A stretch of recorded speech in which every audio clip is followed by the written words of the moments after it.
everyone, you're watching the Apex Weekly Wrap for the week of May 15th, 2020. My name's Maryann Simson with Apex Media. And I'm Seth Miller, the founder and editor-in-chief of PaxEx.aero. Hey Seth, did you notice we got a sponsor? It's very exciting. Happy to welcome West Entertainment to the party here.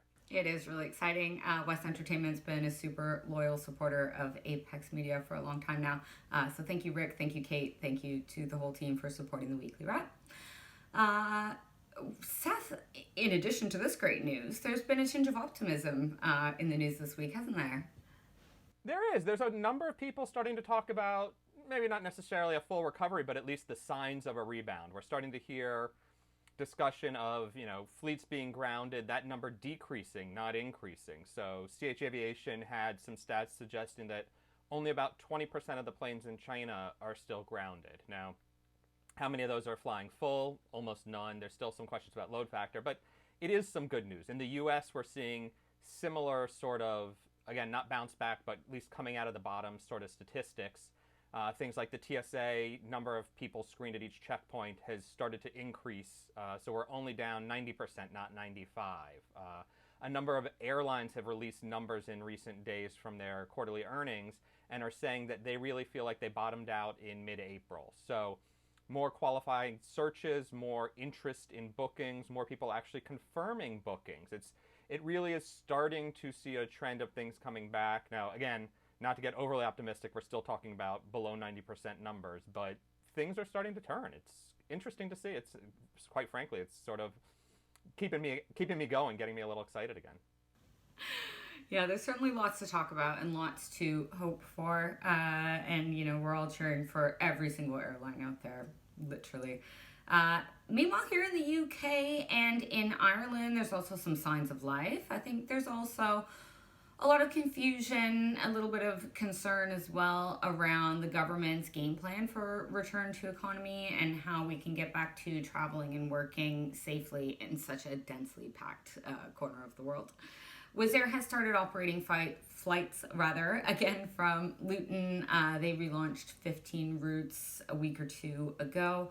And now we've got Ryanair, who is saying that they're going to relaunch 40% of their flight schedule again, or number of daily flights by July, and say that this will cover most of the route network, which means about 1,000 daily flights, but covering 90% of the route network. Seth, there's some new procedures as well that passengers are going to have to submit themselves to, but this is really nothing. Everywhere we look, airlines are going to have new procedures in place, whether it's you have to wear a mask on board. I think that's becoming very quickly a standard, sort of supplanting the idea of we're going to block middle seats, and that's obviously good news for the airline because they can still sell more seats. Now, whether people are willing to buy them and fly them sitting without that empty middle seat remains to be seen. We definitely have seen some blowback here in the States with that sort of thing when airlines were vaguely advertising that they were doing it and then passengers found themselves on full planes. It was a challenge. But, masks are definitely a big thing. We're also hearing conversations about some old school tech. If you want to go to the bathroom on one of these new Ryanair flights when they come back into service, ring your flight attendant call button and ask permission. You got to get a bathroom pass or hall pass from the teacher, so to speak, which, again, this goes back to last week. IATA had some recommendations about what it was going to support going forward. And one of them was trying to reduce face-to-face contact as much as possible. And lavatory access is a big problem for that, it turns out. Well, we joked around a little bit last week about a ticketing system like the deli counter. Raising your hand is just as easy, if not more easy, and just as effective. So, small price to pay, I think, for being able to get on the plane and visit your family or go on holiday or do the things you need to do. Additionally, BA has announced a new London Heathrow flight schedule between June and July. They also intend to do about 20 international flights a day to around 17 international destinations, and then 300 plus weekly flight departures to destinations within Europe, which is about 20% of what they had published in March. And again, not an amazing number, but still a really positive one given what we've been seeing over the last few weeks. Yeah, it's hard to celebrate 20% in a lot of ways, and yet at the same time, coming out of zero, it seems like this amazing improvement. So definitely something to be looking forward to. And, a lot of the optimism that we're seeing from the airlines is supported by changes, not just on board, but also at the airports and in sort of the process of how passengers interact, checking in and doing some of those things. And touchless kiosks has become a big deal. Obviously, the digital world working with app-based smartphones, that's been a drive for a lot of airlines for a long time, and it's suddenly becoming, I would say, a critical aspect of these implementations.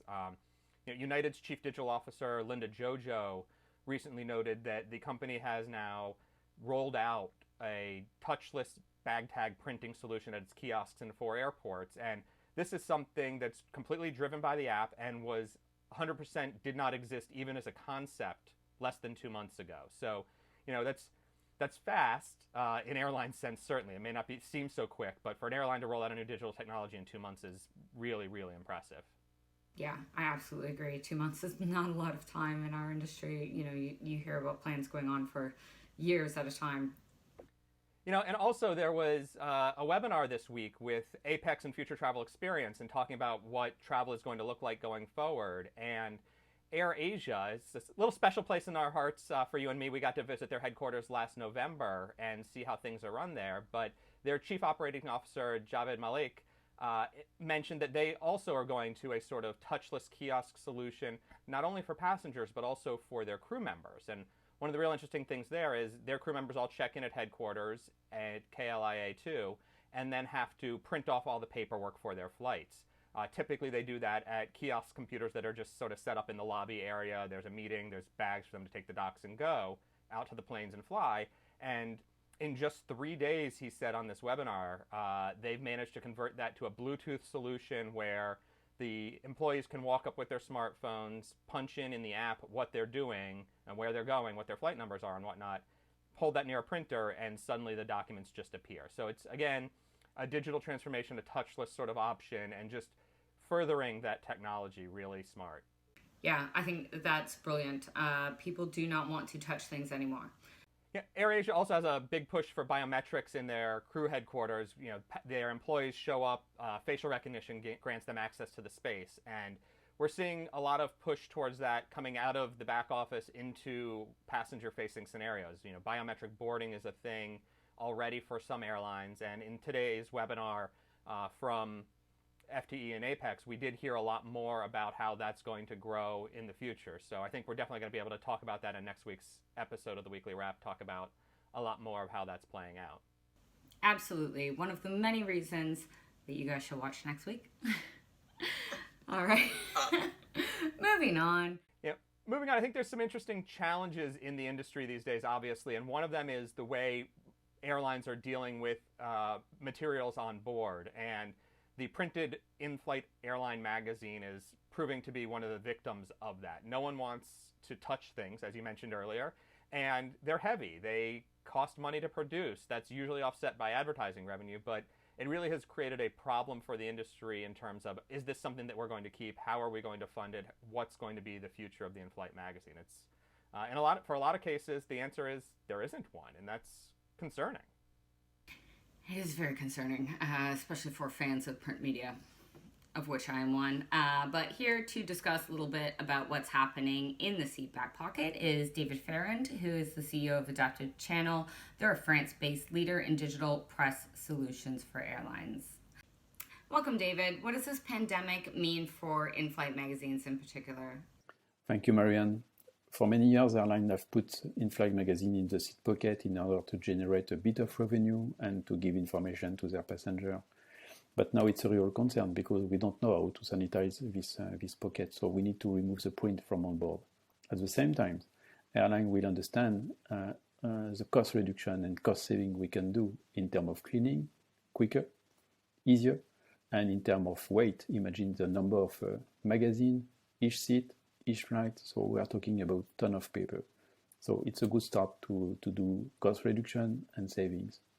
Reducing costs is obviously a big part of the goal here with these changes, but so is generating more and better revenue. How is the industry evolving with the sort of digital solutions to make that a more compelling situation with these new in-flight reading solutions?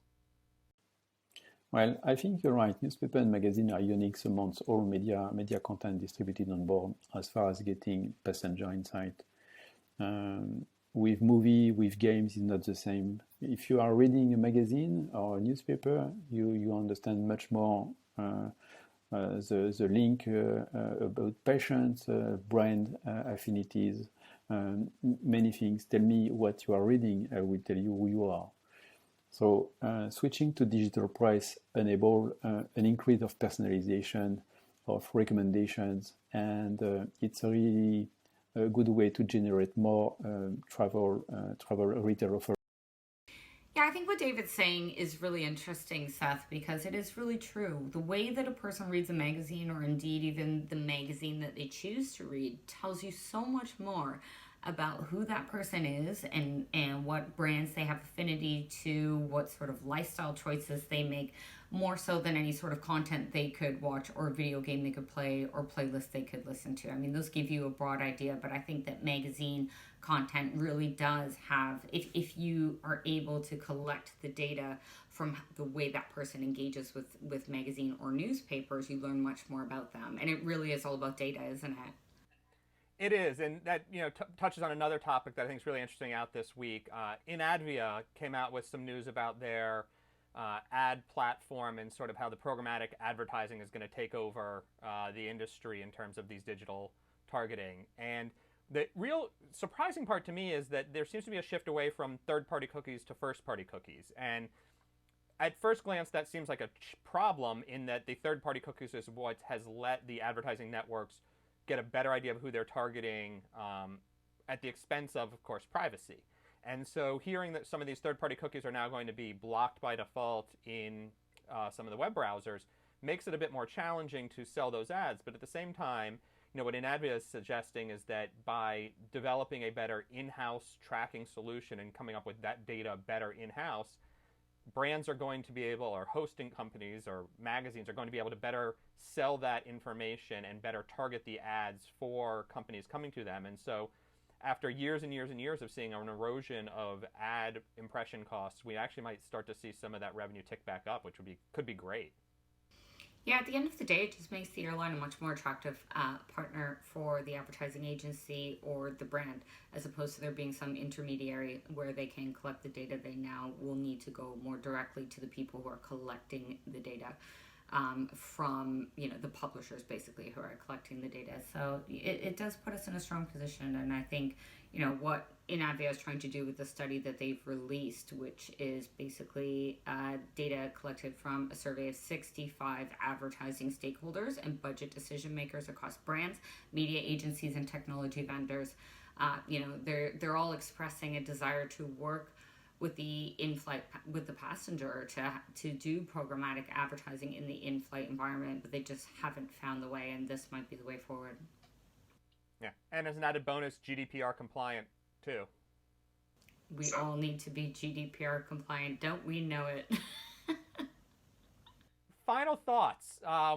We've got some interesting technology coming out, obviously, in all sorts of ways. One idea that we've seen, there's UV light to help kill germs. And Germ Falcon is, I'd say, old hat in the market, in that they've been around a couple years with their concept of using a cart that rolls down the aisle with UV lights on to help kill germs. But there's another vendor that's also playing in that space now.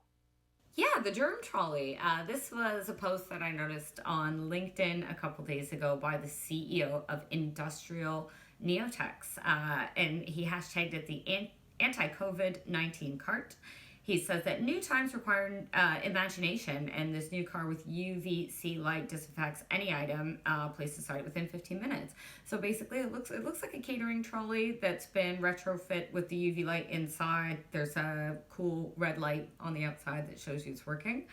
And they're looking basically to push this into homes, hotels, offices, any market that may need to disinfect an item. So I think it's a great example of an aviation company pivoting or coming up with solutions that might be a little bit more sellable than a normal catering trolley right now. I'm not sure how many of those are getting bought and sold at this time. And there also certainly could still be the aviation-related use cases of if there's a contamination situation on board or something else where you want, someone sneezes on your phone, I guess. I don't know. Lots of different options there for how you could try to get this back into use. But, if nothing else, open the front door, turn it on, and have a little bit of a rave on board with the black lights running. Yes. Yes, please. I mean, when flying comes back, we're going to have to do everything we can to make it feel fun again. So I'm all for that solution. But that being said, we're out of time for the weekly wrap today. Thank you so much, Seth, for joining us. Pleasure. And thank everybody at home for watching. Make sure you subscribe to the channel. Follow myself, Seth, PaxEx.aero on YouTube, on the interweb. And hopefully check in with us next week for the next episode. Take care.